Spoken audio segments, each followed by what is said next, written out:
Howdy, hoes. It's the Yannis Pappas Hour. How's everybody doing out there? And by everybody, I mean the teachers who are on OnlyFans as well. Your secret should be safe with students.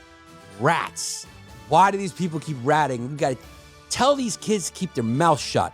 If you find out your teacher's on OnlyFans, pay for it and smack off like a good teenage boy. Stop running your mouth and getting these chicks fired. I mean, they're getting paid 15 cents to educate you while ChatGPT exists. I mean, they can't teach you something you can't just Google.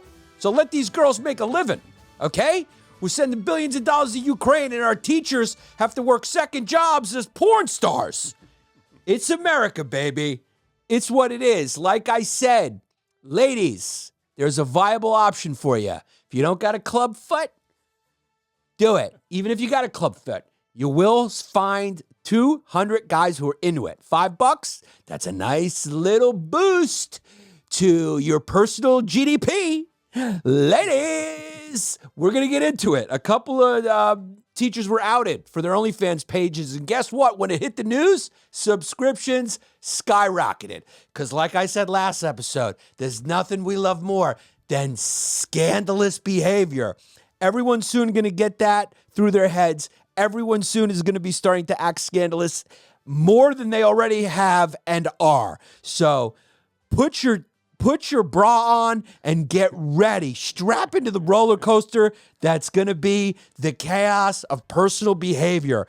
Coming soon, as now we can monetize it fully through our gossip economy and our car crash driven click media.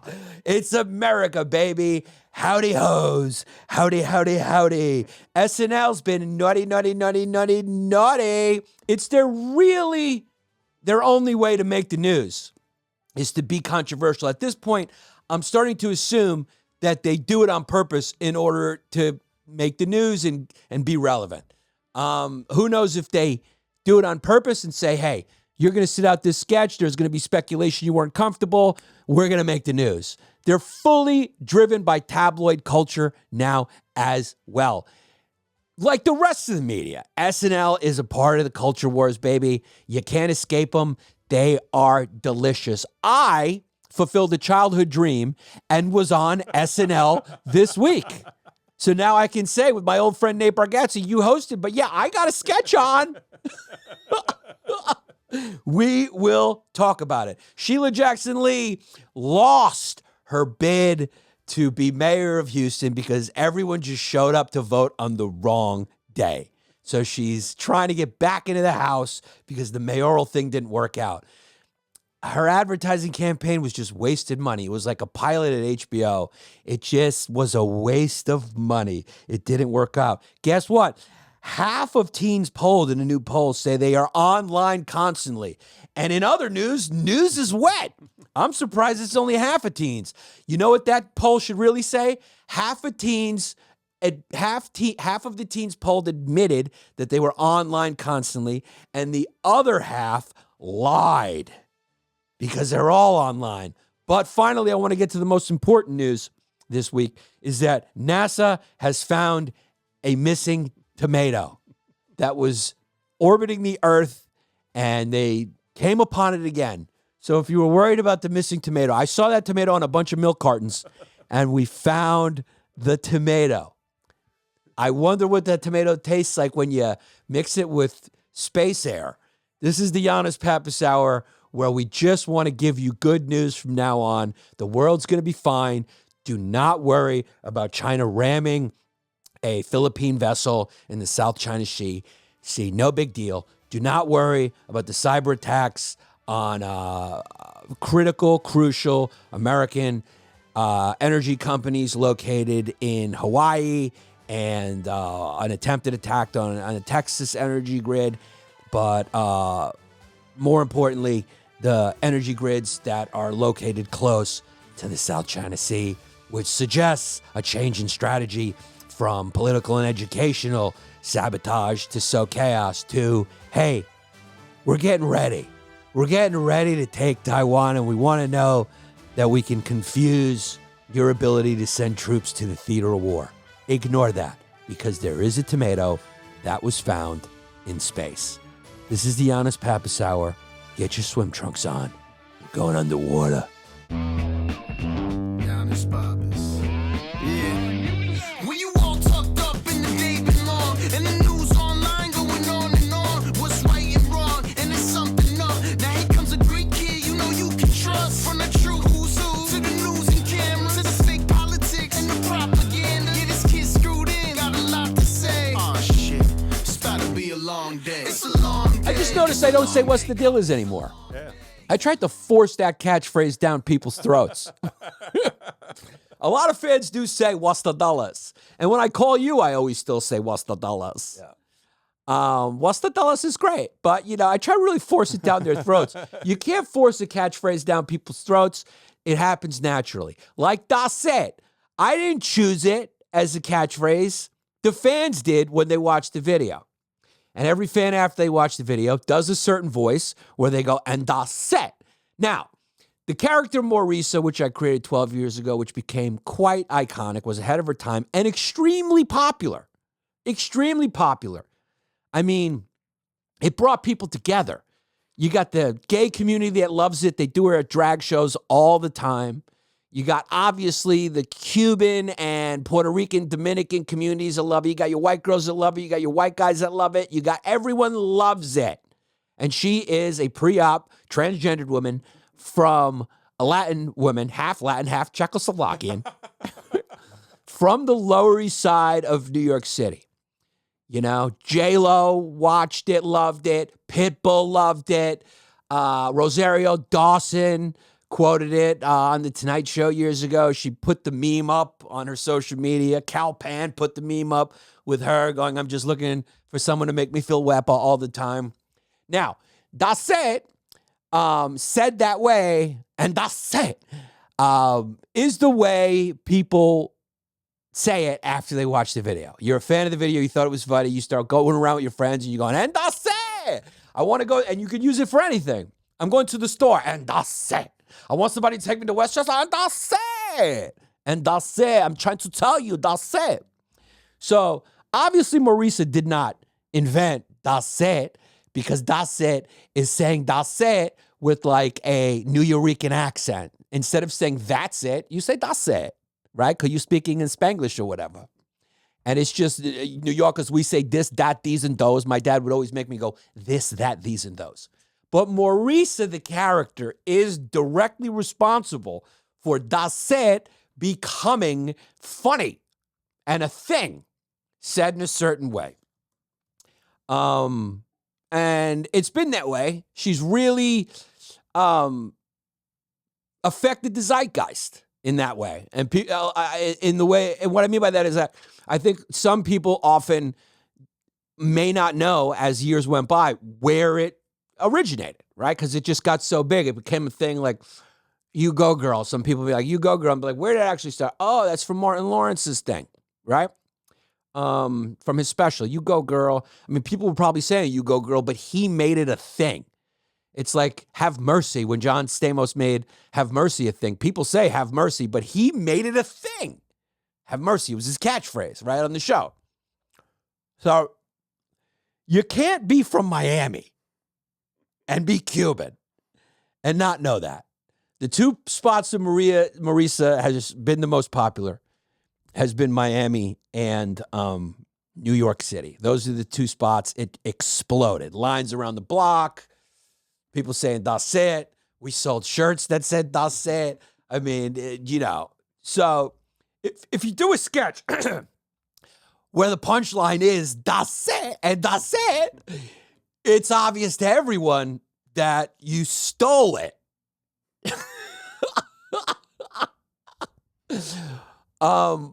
I'm flattered because Olivia Rodrigo's in there. She's got talent. But you know, this just shows the schism of these two worlds, right? You got this TV world where people push you and they make you into a star or whatever. And then you got this world, this grassroots world of this iconic character that has brought joy to so many people. Soldiers telling me they watched it when they were in battle in Afghanistan. I mean, the list goes on of the amount of people who've told me what that character has done for them during dark times. It's been a real positive force. She's a real source of light in the world.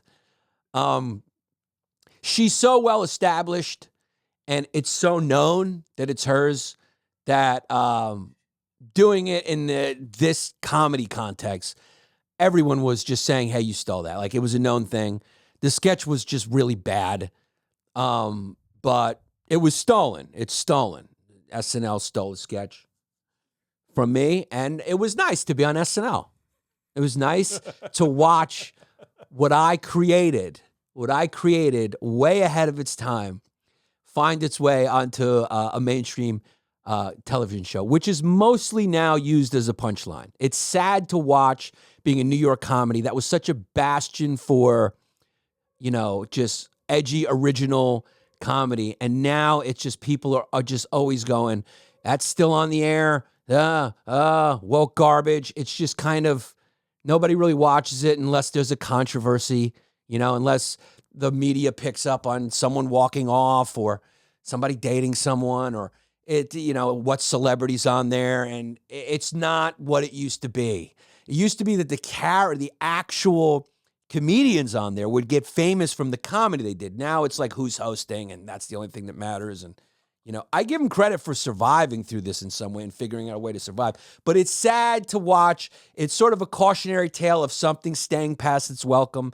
It's obvious it can't compete with the speed of the internet and how many people make sketches and how much content is out there and how comedians have to riff so much now. And comedians start to become beloved for how funny they are off the top of the head on podcasts and stuff. And the people that are on this show probably still try to look down at podcasts and go, oh, he's got a podcast. Yeah.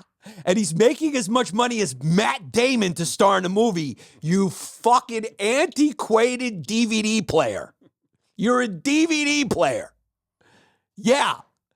If you knew how successful and popular and how much tickets were sold by the more popular, funny podcasters, I don't know what you're talking about.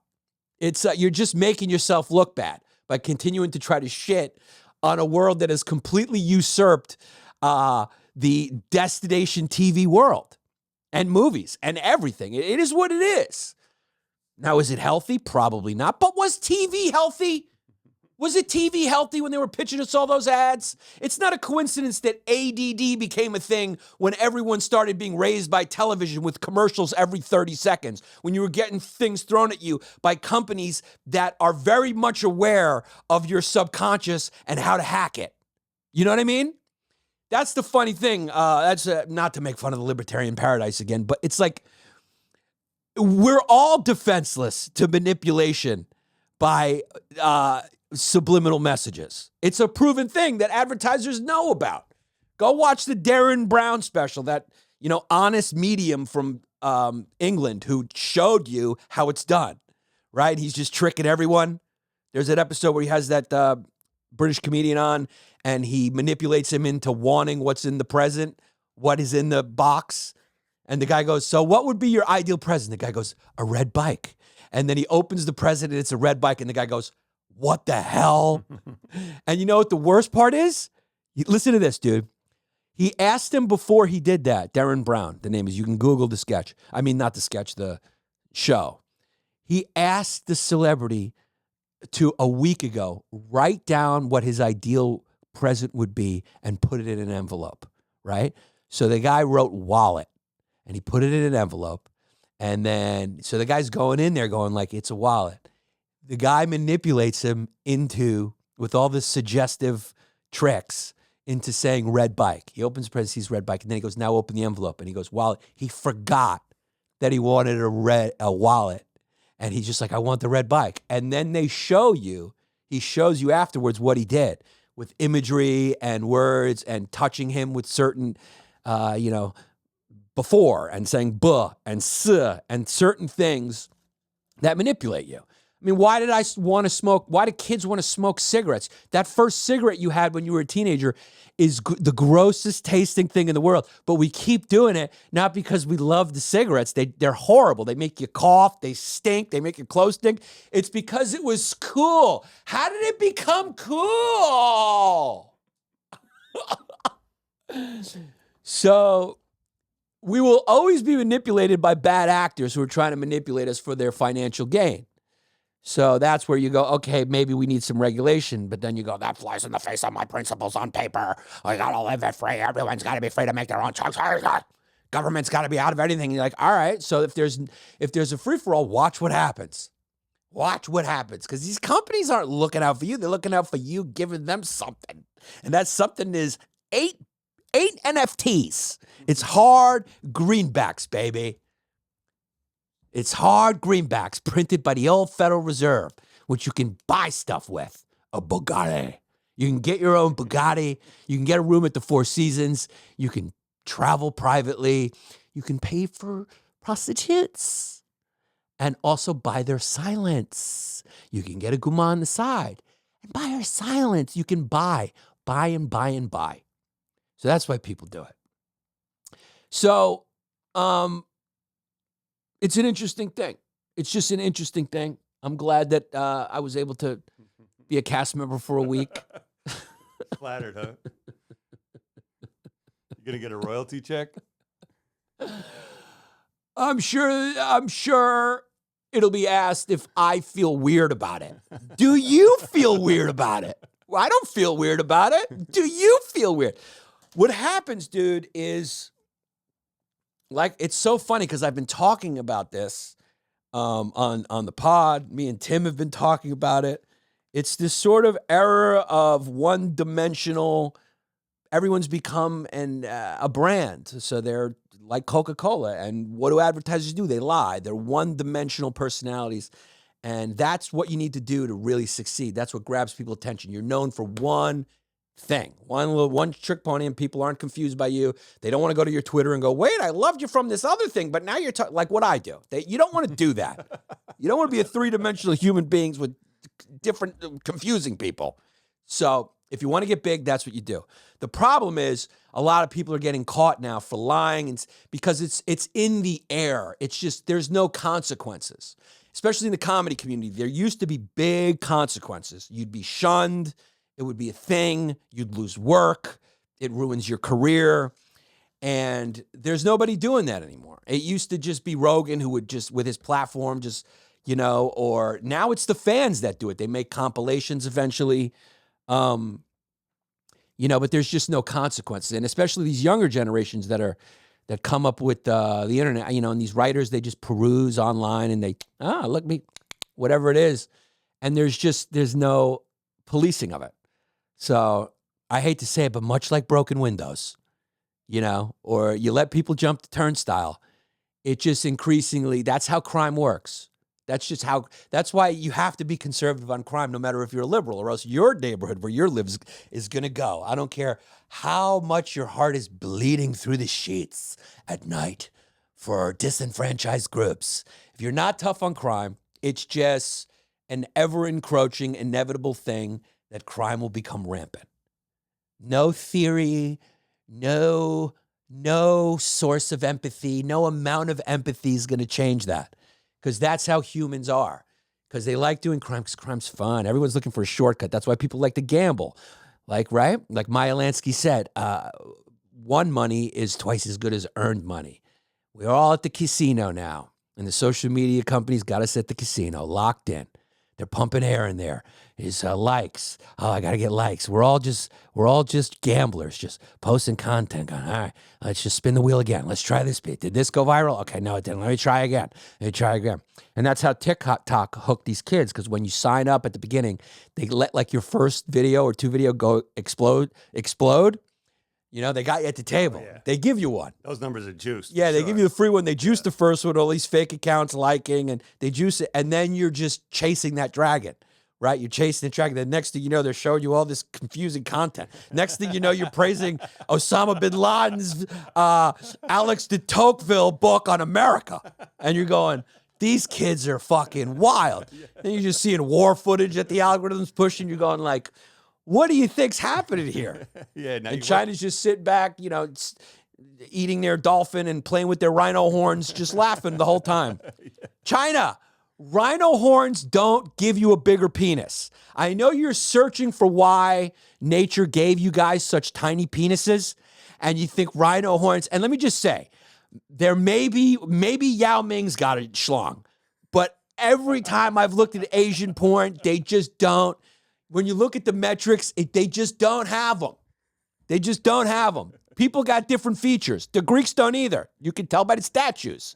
I don't think it's anywhere near the epidemic that is in Asia.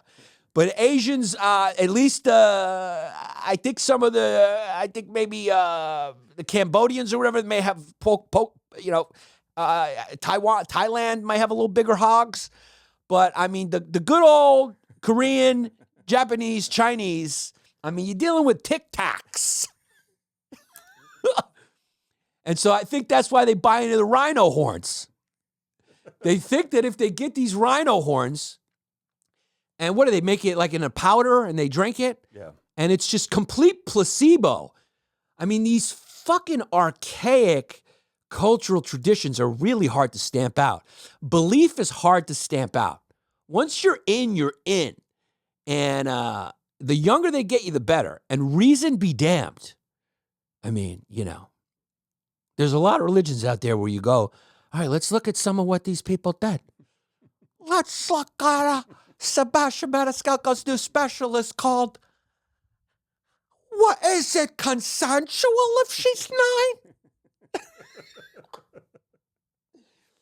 And you just got to do a lot of mental gymnastics because you don't want anything to disrupt, to unearth your strongly held beliefs. That's why you just can't penetrate that deep religion, those extreme religion. You can't penetrate them. You can't reason with them. You just, you either get overtaken by them or you overtake. I mean, what can you do in the real world? It's a tough thing. And the rhino horns is a perfect example of that. These motherfuckers, rhinos lose their horn. At some point, if a rhino could speak, he would just go, come on, guys. It's the same material as your fucking nail on your hand. It's not going to make your dick hard. Do you know how many rhinos are killed for this and what kind of black market this has created? And it goes all to China. For centuries, rhino horn has been used in traditional Chinese medicine. I hate to break it to you. It doesn't work. It doesn't work. It's like chiropractic. He's just cracking your freaking back. It may feel nice because you're stretching a little bit, but it is placebo. How do you say placebo in Mandarin? In traditional Chinese medicine, the horn, which is shaved or ground into a powder and dissolved in boiling water, is used to treat fevers, rheumatism, gout, and other disorders. Yeah, sure. I'll stick with Tylenol. I'll stick with Tylenol for the old fever. That works real good. China announces a legalization of tiger bone and rhino horn from captive breed animals in hospitals in the same week that we release our Living Planet report showing wildlife populations have declined by 60% in less than 50 years because of China. They just reversed the ban on this. When was this? They're just continuing to do this. Is there any evidence that it worked? Look at what they do to these rhinos, dude. These poachers, because there's a huge economy based on this. And it's illegal to do it where they do it. But in China, it's like shark fin soup, right? They just keep killing all the sharks, disrupting the ecosystem. I love how every, this is why the Christian Ayatollah is coming. Everyone just kid gloves this stuff, right? If it ain't a European white male that you're wagging your finger at, it's kid gloved, always. That's been the predominant culture that has captured entertainment, education, and everything. Merit second, first, what is the look of this? Who's represented? Let's right some previous wrongs. Let's social engineer. And then you're going, well, hey, you're discriminating against Asians. You're going, okay, when it comes to Asian horns, we're just going to say China plays a crucial role in tackling. It's just China. Nobody's using rhino horns in the Netherlands to get a boner or cure their fever. It's China. It's China. It's happening in China. And that's it. But they just downplay. They play a crucial role. They're part, it's some of some of the trafficking of illegal rhino horns from illegally harvested rhinos has been potentially linked back to some parts in Asia, some parts in the Eastern Hemisphere. It's just very kid-gloved a little bit. It's the same thing with climate change. You're going, climate change is all of our problem. Then you look at the numbers, you go, it's mostly a China-India problem. So in the same week, the wildlife population has declined by over 50% because, I'll say it for you, because of China. And here they at least admit it. We have to express our concern over China's announcement to legalize the use of tiger bone. Just concern. It's very delicately put. Delicately put. There'll be no protests for animal groups over this. It's just delicately put. Well, you express a little concern. We're just a little concerned. We would never want to suggest anyone is doing anything bad if they weren't historically colonizing. We would never want to suggest anyone would do anything wrong if historically we cannot indict them for colonization. How right am I right now? I'm so right. Am I not right? I mean, getting a yes from you is like getting a yes from Goebbels. I need a yes from someone who smells like candles. Someone with purple hair? Yeah, I need a yes from someone who smells like purple hair. So China's announcement to legalize the use of tiger bone and rhino horn from captive breeds in hospitals has really boosted the domestic trade in antique tiger and rhino products. China banned domestic trade in tiger bone and rhino horn in 1993. And that didn't stop anything, by the way. And this ban has been critical in conserving these iconic species. It probably has a big role in the food chain as well, and just keeping the balance. The announcement of a resumption of a legal market for these animal products is a huge setback for the enormous effort that have been made during the last 25 years to protect these animals in the wild. It's so bad over there in Africa that a lot of these conservatists, what are they called, have just been cutting off the rhino horns. Yeah. They're just going, because the rhino horns eventually...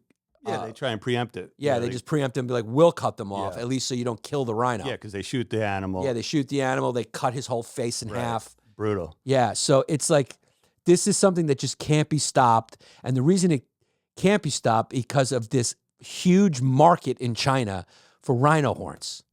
And because they believe it has medicinal property, and it has sexual, it gives men sexual potency. And it's just a really great example about how superstition and belief is impossible to stamp out. People just say things and it's just emotional. It's beliefs, like it doesn't have any. It's not in the real world. These people are not. They don't have 2 feet on the ground. Like Dave Portnoy just said, he's immediately, as a response to Harvard not forcing Claudine gay, and pun intended, the bitch is as gay looking as it comes. I don't even know for a fact she's gay, but like I said, you can judge a person by their haircut. And let me tell you something, she's got the same haircut my friend Jaha had in 4th grade. She's just got a guy's head. So I assume she's not interested in femininity. I don't think you're going to get her to buy Amway makeup products. I just don't think she's going to buy into Monet hair products. I just don't think she's into makeup. There she is.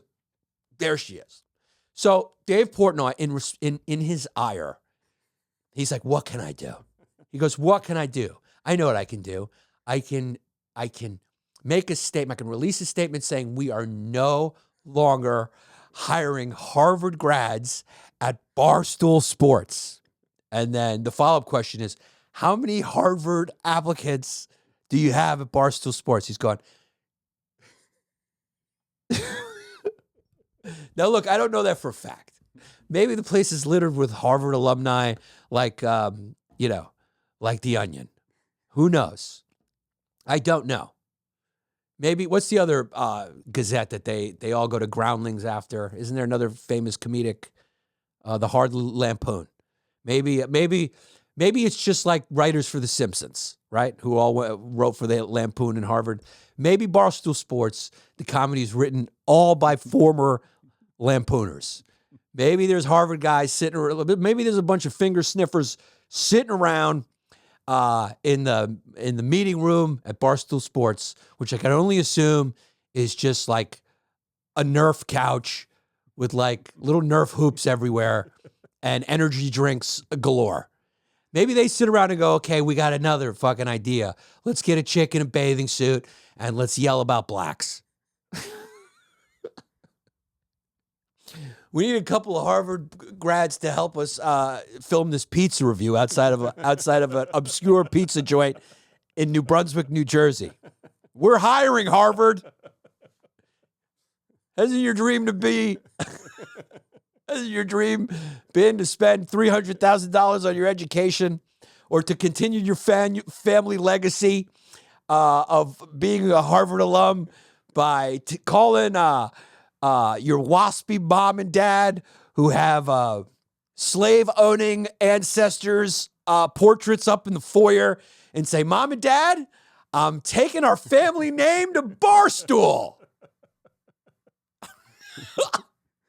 So I don't know how much of an effect that will have on Harvard, but it's definitely going to pressure them. I think that may be the coup de grace for Harvard. They go, whoa, wait a second. Did Dave Portnoy say he's not hiring any more Harvard grads at Barstool? We got to fire this. Can you beep it? Yeah.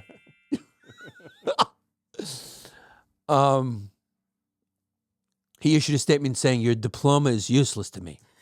Yeah, it was before. What are you going to do with that? What are you going to do with a scientist? What are you going to do with the top 1% of finger sniffers? He's a brilliant guy. I enjoy him. I love his pizza reviews. I actually go by his recommendations. He's got great taste in pizza, and he built an empire over there.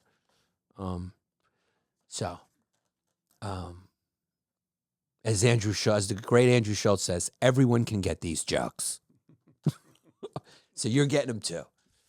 And it's going to be in the comments. Look at Yannis saving face just so he can go on KFC radio again. Yeah, that's what I did. My agent's texting me, Bubby. What are we saying? What are we talking about? Bubby. He just said, you just haven't had my mom's latkes. So he must have seen my clip where I called them fucking home fries. Bubby. Yeah, Bubby. I'm telling you, Bubby, you got to throw a little sour cream on them. The little applesauce. Another thing that I will never have. I don't even get sour cream on my burritos. No? Once in a blue. No, you're missing out. Once in a blue. That's the But best sour part. cream is dominant. I mean, you could throw sour cream on a ketchup packet and it'll taste good. Bubby, no, you haven't had my mom's latkes. Bubby, they're not just flattened fried potatoes, Bubby. Latkes are an embarrassment of a food. Can I say it any other way? It's an embarrassment. They're burnt. You know what I mean? A neighbor brought them to my house. There was just burnt. Oh, God, I hope he doesn't watch this. They were just burnt flat, like cold potatoes. I just poured hot sauce all over them. I went, Barak title malach malam alo shih tzu. Do you have latkes? No. Has anyone ever enjoyed a latke and not pretended a little bit? Has anyone not pretended a little bit? I'm sure there's some. It's like having a Christian wafer and going, Somebody out there. I bet you. Yeah, there's some good actor out there. We could change your heart on this. Yeah, but listen, dude, I mean, the tomato has been found. It's the most important part. What people don't know is NASA that lost the potato came under great pressure from the Italian-American League to find that tomato. That tomato? They go, whoa. Yeah, there's a good tomato. These tomatoes are from Israel. I use only Israeli tomatoes on my pizza. They got great tomatoes. Yeah. They're world-renowned tomatoes. But also, Italy's got great tomatoes. Greece has got great tomatoes. A lot of places over there in the Middle East got great tomatoes. California also has got great tomatoes. You know, New Jersey, the beef steak from New Jersey is a great tomato. My dad used to call them tomatoes. John, you want your omelet with tomatoes? Tomato. With a tomato. That old 1950s Brooklyn accent is the best. I love it. I'm gonna park by the Johnny Pump. He called them Johnny Pumps. Called Puerto Ricans Puerto Ricans. Where are these Puerto Ricans? Is he Puerto Rican? Is Angelo Puerto Rican? I love that Puerto Rican character you did. It reminds me of a lot of Puerto Ricans I grew up with in Brooklyn. And tomato. You want a tomato? You got to say with an "eh" at the end. Not tomato. It's tomato. Jersey's got great tomatoes. They do have great tomatoes. But yeah, I mean, the Italians were upset about this. I don't know whether they were more upset about this or about Columbus Day being changed to Indigenous Peoples Day. Up in arms. They've been up in arms about those two things the most, I think, you know? So what can I say? Here we go. To Mr. DeVito. Maron. Yeah, here we go. Here we go. So I think Kuj took a break from TikTok, called up NASA, and said, find that tomato.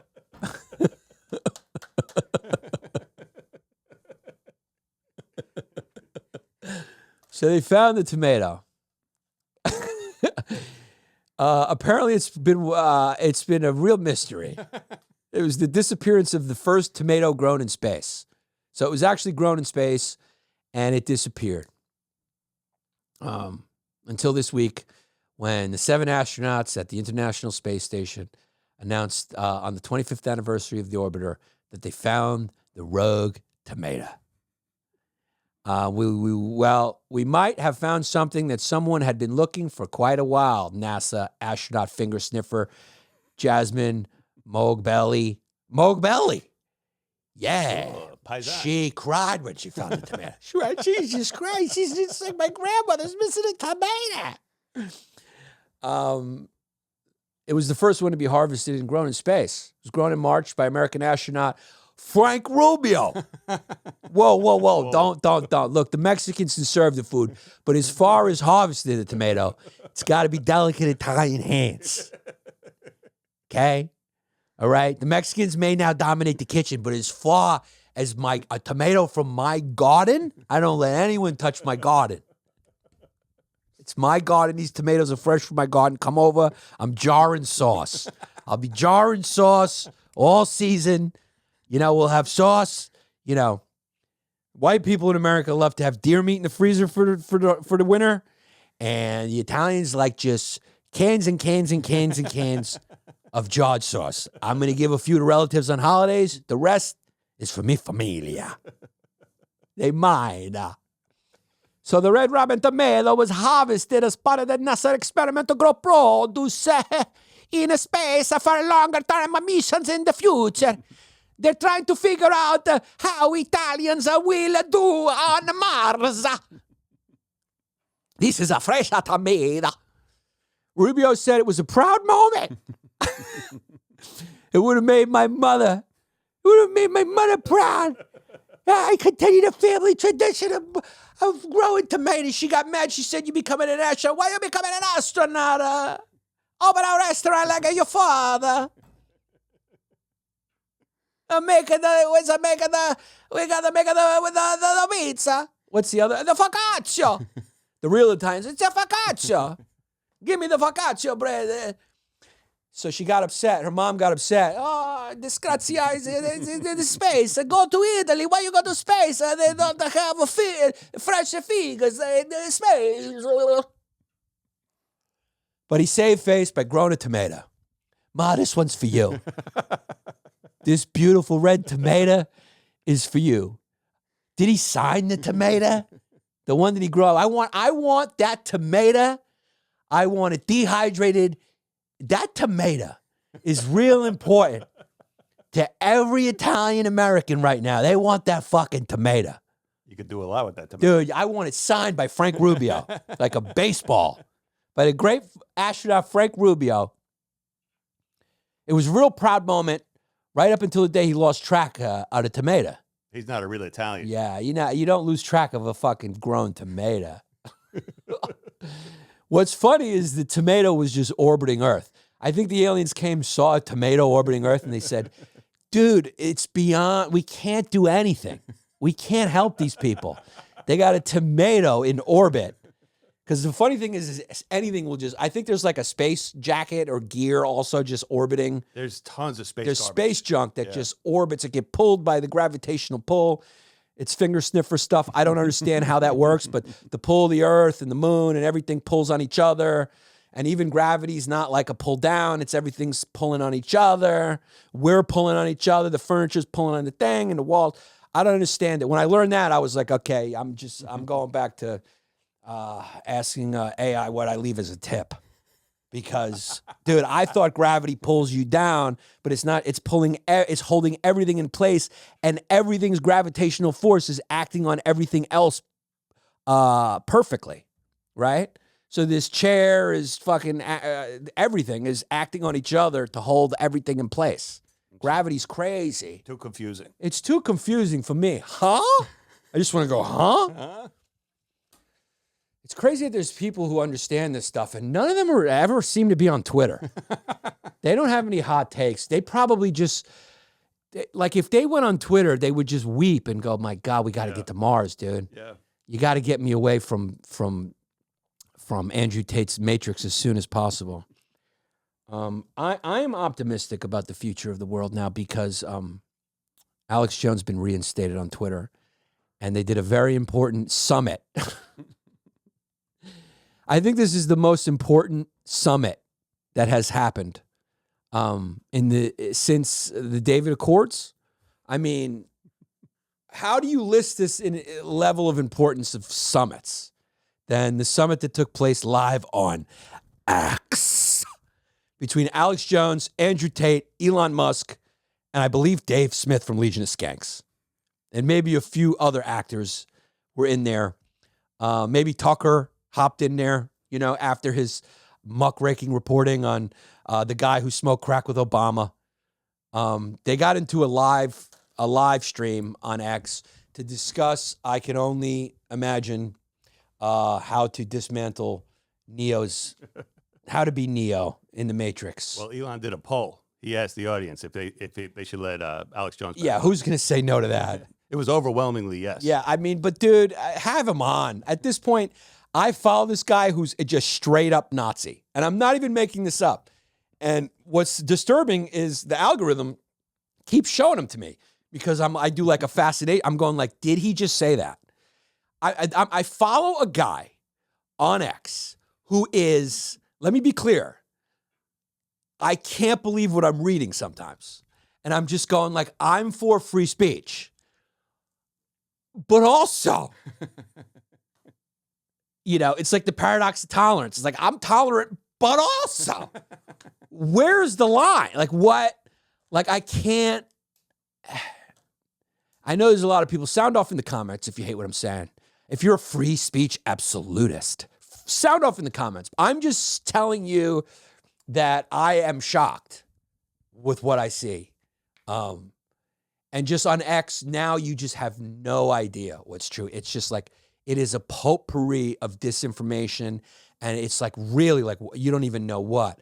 It's like, you're like, it's the worst I've ever seen of like, what happened? Was it really, what's going on? Like, cause everyone's just free to say whatever. But you know that coming in. You know that coming in. So if you're there for entertainment, it's great. But the thing is, like, I follow a guy who is a straight up Nazi. Like, I can't emphasize that enough. Like the things he's saying, it's crazy, dude. Is he decked out in swastikas? And No, all I've seen those. I've also seen those. I've also seen the memes with all the Jews, like in fields. You know, that's a big one going around right now. It's like the media, in government, like all the stars of David, like, you know, And just the conspiracies are there. It's just Well, he didn't waste any time, Alex Jones. He's been tweeting up a storm. he goes right back into He's there. right back Yeah. in there. Yep. Yeah. I just wonder if the Jews in the diaspora, as it's called, right? I just wonder if there's any correlation between their high positions in fields and their emphasis on education. I just wonder if there's any correlation between the amount of Asians you see at hospitals and their emphasis on education. I wonder if there's a correlation between the South Asians who are dominating tech and medicine and their emphasis on education. I just wonder if there's a correlation between the Greeks' success in America, which is they're one of the most successful ethnic groups, and any correlation between their emphasis on education. The hard way. It's earned money, not won money. Everyone wants to win money. Everyone wants to win that lotto ticket of fame. And I just wonder if that has anything to do with that. I just wonder. Now, I'm sure there's a little nepotism here and there, like there is with every ethnic group, blah, blah, blah, blah, blah. Let's just say maybe there's even a little more. Fine. I'll concede that. I just wonder how we skip that. I wonder how that's it's just missed. I just wonder how it's like, okay, where'd these people go? Did they go to Plattsburgh Community College? No, they didn't do that. How did he get his dentist license? Oh, he went to Harvard Medical School. He went to Penn undergrad. No, I guess that's a cultural thing. They really, the family just goes, hey, we won't talk to you unless it's just kind of a missed, it's a misstep. I just wonder what opportunities there are for Jewish people that don't exist for everyone else, because then you see other ethnic groups like Nigerians come in and they start rising up. The Greeks, Italians, Irish, everyone's gotten to the tops. A lot of blacks are at the top, a lot of fields. So I just wonder, ooh, who wrote the book of Jews? Tell me, baby, how did the Jews get successful? I wonder, till I look at their curriculum vitae. Ooh, who wrote the book of education? It's Jews. If you have any experience with these people, they really love their books. They love their school. They love their business smarts. I guess like Kanye said, I'm jealous. There's a lot to learn. Maybe there is. I just don't know. It's just an interesting thing that thing is always skipped in the, as like maybe a causal, maybe like, okay, this person is in government there, high position. Okay, let's look at what his education is. I would start to believe the conspiracy if I saw high school, I saw GED. I saw GED, General Equivalency Diploma. I saw graduated from Apex Technical Institute in downtown Brooklyn. I would start to get online from Springfield College, from Cambridge College, not Cambridge University. I would be like, hey, something's going on here. These guys are really, they're really throwing down a ladder for their kinfolk. But they're just always kind of top of the class, top universities. It's just an interesting thing that everyone skips that. All right, I'm just reading a comment right now. Yanni, they have been kicked out of 151 countries. Do you think that's a coincidence? I don't know, man. I don't know. Maybe it's not a coincidence because their success in those countries pisses people off. Maybe that's what it is. I just don't know. I just don't see people putting that theory forward. It's like I love basketball. You know what really pisses me off? Black success in the sport. That made it very difficult for me. I don't know. I don't know. I don't know. I mean, the great Chris Rock pointed out African Americans are at best 13% of the American population. They are 92% of the NFL. How did that happen? I don't know. Certain things happen. Certain groups are good at certain things, or they're into certain things, or they emphasize certain things. And I think, ironically, the less you start thinking about race and culture and all those things, the more you'll start to think causally, like maybe they love it. Maybe they're into it. Maybe they're just into it. Like Greeks are into smoking cigarettes and sitting in cafes and yelling about conspiracy theories. Maybe there's a little truth to stereotypes. I don't know. But it's an interesting thing. I digress. I know it's not what people on the internet want to hear. I'll tell you that right now. It's not what they want to hear. They want to believe that their lack of success was because of some super Jew that stopped them from getting opportunities. And I'm with you. I've seen the super Jew. I've seen him in person, okay? He's a lot smaller than you'd think, but as small as you would expect.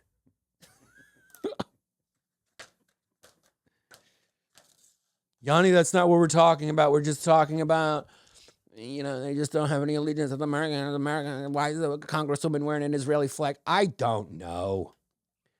There's a lot of reasons, man. I don't know, dude. Certain cultures are into certain things.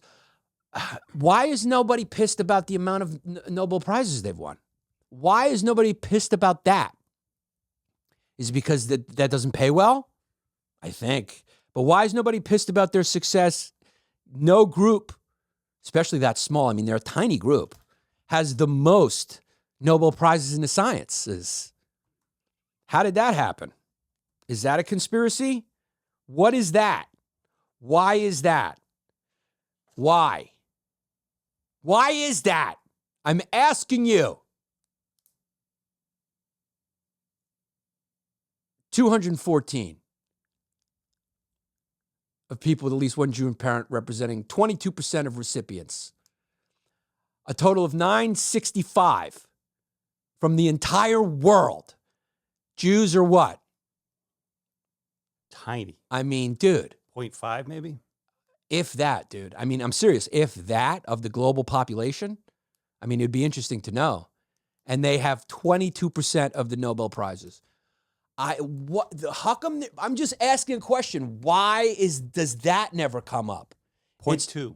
They're 0.2. They're 0.2% of the global population. They have 22% of the Nobel Prizes. My question is, just like banking or politics or television, they're just as successful in the sciences. But why no anger about that? Why is it just Hollywood, politics, and business and banking? Or I guess that's business, right? Why aren't we also looking to what kind of things are happening in the sciences? It's a decent point I'm making, right? You never hear any I don't know what you want to call them. Some people would call them anti-Semites. Some people would call them guys who put the dots together. I don't know, whatever you want to call them. But there's never anyone yelling about this, how unfair this is. There's no memes. There's no memes with all the Jewish stars over the Nobel Prize winners. Why? Why is it only who's in the government? Why not also, why aren't they going, what's that? Because I'll tell you why. Because the sciences, or even doctors, you don't see a bunch of, because it's so evident to everyone about how stupid they are in comparison. Like, it's not even on the wish list. Like, people just know they can't do it. They just know they can't be an astrophysicist. They just know they can't be a physician. They went to that first math class and they just went, I'm putting out a mixtape. I'm learning to act. I'm doing OnlyFans. I'm going to try to start a vape business. I'm vaping. I'm going to create a vape line. I'm going to create a spaghetti thing. I'm going into business. Like, it's just so far beyond what most people can do that they don't even go there. And also, I think they don't go there because it would blow a major hole in what they think is the primary cause of what they're allegedly figuring out. It would blow a major hole in that. They'd go, wait, yeah, it just kind of lines up. You know, it's almost like every field where you have to use your brain, they just kind of always do well. But they're not the only ones. And, you know, you see what's happening now with the Asian immigrants. They're starting, I think the Jews are starting to chant, the Chinese won't replace us.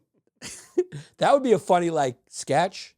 It's like the white guys, the mediocre white guys, chanting the Jews won't replace us with the great replacement theory. And then you see the Jews going like, the Chinese won't replace us. And the Chinese going, is what it is. They're saying the Indians won't replace us. The Indians won't replace us. And then the Indians are going,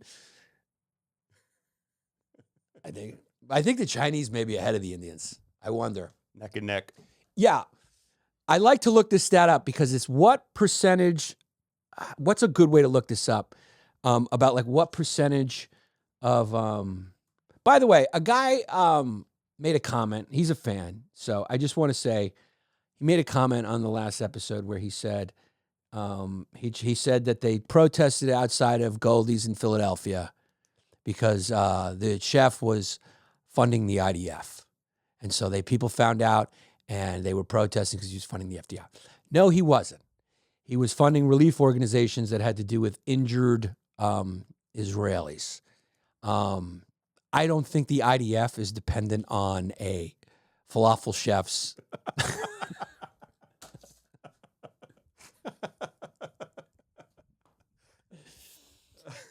I mean, you protested because he was Israeli, he's Jewish, and he was probably sympathetic to Israel's cause.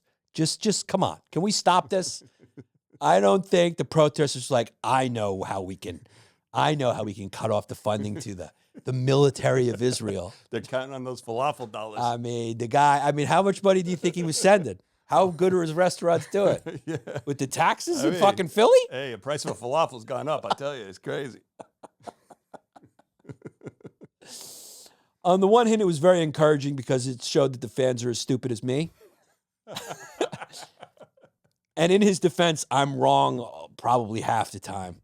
There's no onus on me to be right. And he did it in a jokeful way. But I just wanted to tell that one fan, you're wrong here. And maybe I didn't mention that he was funding, and I posted to him because our podcast is small enough that I can see individual stuff.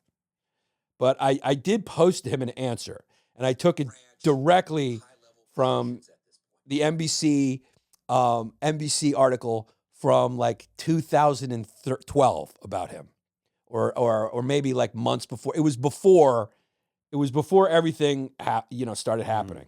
So he's a big time chef, right? He's a big time chef. Yeah. And so there was news about what he liked to fund. And I took this from an article from way before October 7th, 2023. So it just shows you that he's been funding this for a while. So he says, Goldie was fundraising for the IDF, hence the protest. Apartheid supporters should always be made to feel uncomfortable. It makes total sense why you're unable to grow the audience. At times, you're thicker than a bowl of Quaker Oats.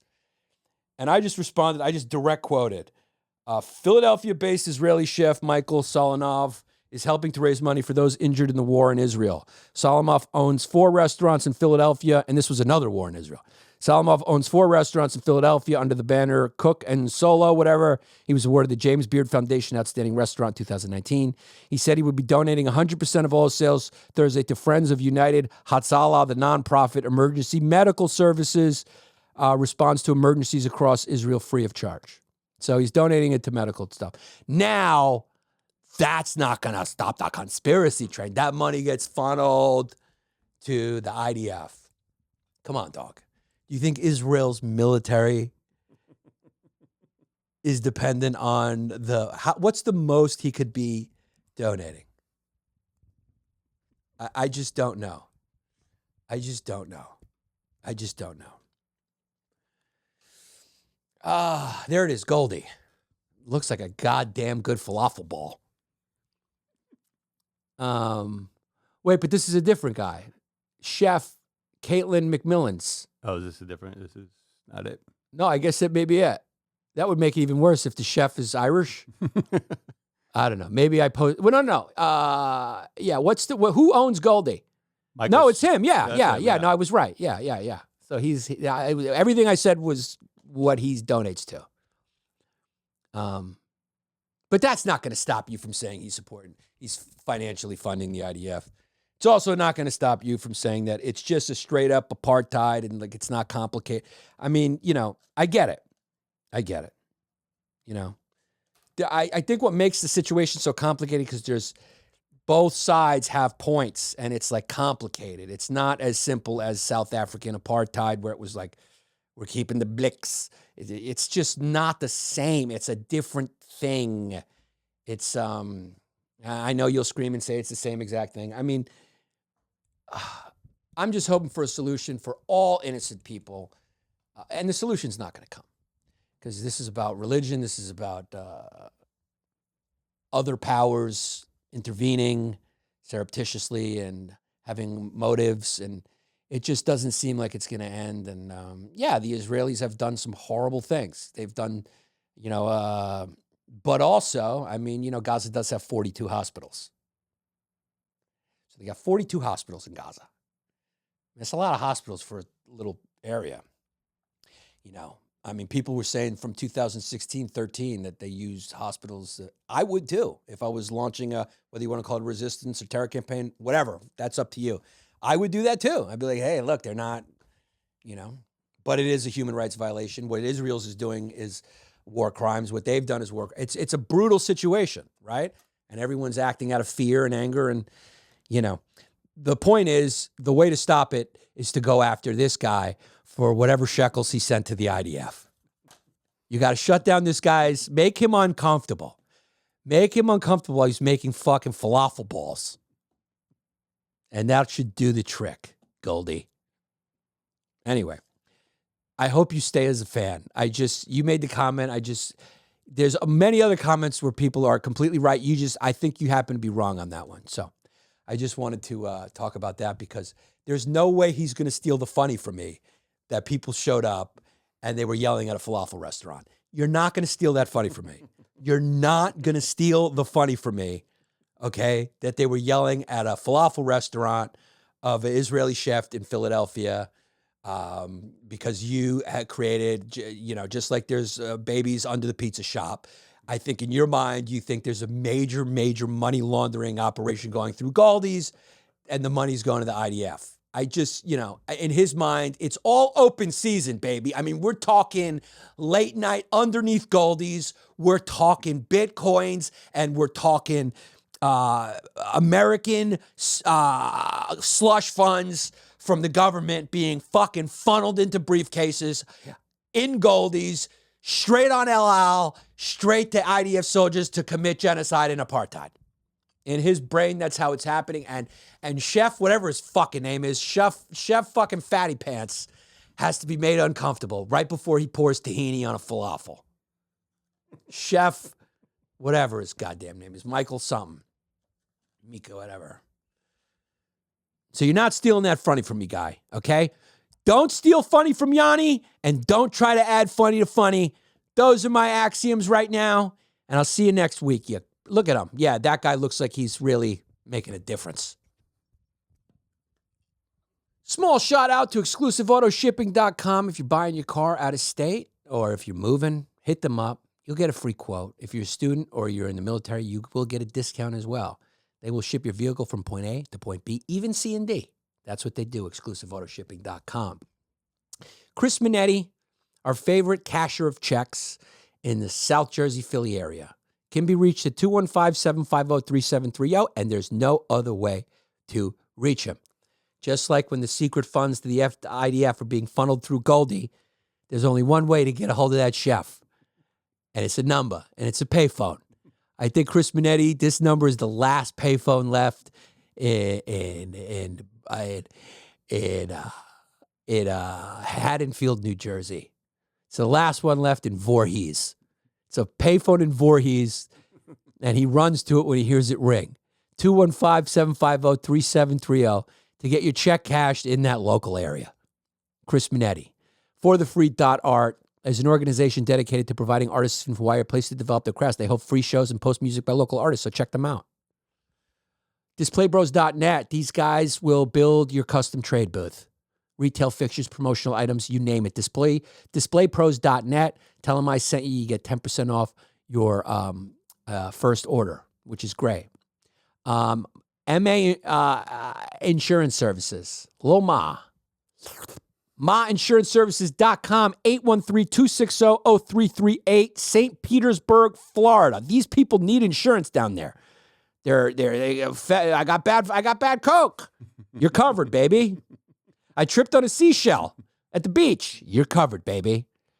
Worker doesn't call in because Kiki gave her pills. You're covered, baby. Someone tries to sue you because they have a pill habit. You're covered, baby. We're talking professional liability, general liability, umbrellas, auto, commercial property. You steal a car, guess what? If My Insurance Service doesn't cover you, Chris Minetti will cash a fake check for you. So, MyInsuranceServices.com, 813-260-0338. Our boy Matthew Albani, they got a logo. Okay, Caprotech, Caprotech.com. Download the app at the App Store or Google Play, right? They have all the sports betting tools and content you need to help you win. They use machine learning AI to simulate game results, guys, and give you the best betting advice available. It's 100% free, no BS. Go to Caprotech.com. Do that right now, and and then use my promo code on DraftKings. Rebels Raider. Did we give him the address? Yeah, give it to him. Oh, nice. Here? Or where do we go? Yeah. Rebels-Raider.com. Real deal tactical gear. He named it after his pet goat, Rebel. His goal is to think about, I just always love repeating this. His goal is to make enough money to buy a Lamborghini with the profits and then light it on fire to prove how pointless this all truly is. Please don't off yourself, dog. I love your stuff. Anyway, the truth is the guy's getting laid from this company. It's doing well. He's getting laid. And he literally comes back and buys said, oh, no. Yeah, this is the whole story of the... All you need to know is they got packs for everyday carry, outside activities, hiking, trail running, training, going to the airport, all that type stuff. High-end tactical backpacks is high quality. Look at the quality of those. I want my goddamn valise. Rebels.Raiders.com. You can check them out at Rebels Raiders on Facebook and Instagram. At Rebels Raiders, all one word on Facebook and Instagram. Dude, I checked this guy out. I love this stuff. Really? Did you check it out? Not yet. Dude, no. check it out. Yeah. So you got to move it over a little bit. So this is our new shout out is thinkingman.substack.com. You can check it for free, right? And you're going to want to give them something because it's so good. It's so good. It's a New York-based newsletter that publishes articles, essays, and thoughts on things like books, movies, pop culture, and politics. Our goal is to get you guessed it, to help people start thinking again and get smarter. Think for yourself. Don't just take whatever the mainstream media, your boss, your mom, or Yannis Pappas says is truth. That is correct. Don't take as what I say is truth. It's made to make you think, make you laugh. That's it. I don't know what I'm talking about. Join Thinking Man. Subscriptions are free or $5 a month. If you're feeling generous, I loved it. I checked it out, and it's the articles are good. So go to their Substack at Thinking Man or search the link thinkingman, all one word, .substack.com. Guys, see me live. Louisville this weekend. I'm here. Portland, January 11th. Vancouver, January 12th. Miami, Florida, January 19th to the 21st. San Francisco, February 9th and 10th. Atlanta, February 15th and 17th. San Diego, February 23rd, 24th. Chicago, tickets are on sale for the Vic Theater March 8th. Go to my website. Toronto, March 23rd. Cleveland, March 29th and 30th. Tulsa, April 5th and 6th. Kansas City, April 11th through 13th. And way down the line, September 13th and 15th, I'll be in Dania Beach at the Dania Beach Improv. Also, Levity Live date is about to get posted in West Nyack, New York, and Stamford, Connecticut will be posted shortly. So go to YannisPappasComedy.com for tickets. Also, as always, Patreon.com/YannisPappasHour for our weekly bonus episodes, which are a hit.